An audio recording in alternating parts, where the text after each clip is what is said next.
How you doing? This is Guy Cosmo, ESM team driver in the number 02 Patron Ferrari. We're going to show you a little bit about our cockpit in this awesome Ferrari that we're driving out here on track. If you have a look over at our steering wheel, first thing you notice is we've got a picture of the map on the track. It's not because we get lost everywhere we go. It's actually because should anything go wrong with the car and we're stuck on track, we want to make sure that we can relay to the team exactly what corner we're at so they can call the safety officials and have us towed in, or make sure that if our car's on fire at all, they can put it out. That never happens. But on the steering wheel, we've got a bunch of buttons here that we press so that we can communicate with the team and change some settings in the car. So what you see here on my left is we've got a radio button. And when we plug into the car, we just hold this button down and we can communicate with our crew. They can talk back to us. We've got headphones in our ears within our helmet. On the right side, we've got a water bottle that actually you can see is right here next to us. It's filled with ice, straight water. It runs through, and there's a little pump in this system. And we've got actually a tube that sits in our mouth, and when we push it, we can grab a drink. So it's not squirting all over the place. We're not drowning from it, thankfully, because you can drown in a race car from the drink bottle.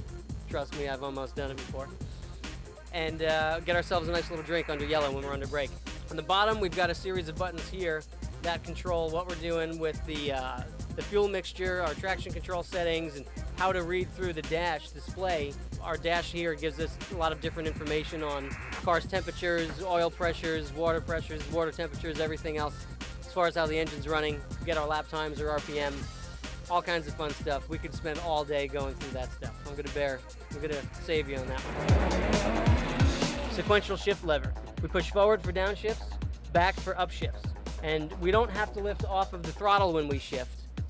We just leave our foot flat on the floor, and there's actually a load cell, a sensor in here that moves. And when it senses a certain amount of force, it will kill the ignition for hundredths of a second, just enough to allow it to fall right back into the next gear and remain at full throttle. So compared to a manual shift mechanism in a normal car with an H-pattern transmission, we can shift light years faster, and it saves us a lot of time on the racetrack. This is our rear view camera.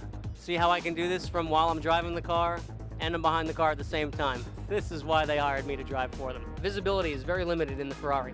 We've got a wall behind us that separates the engine compartment from where we are.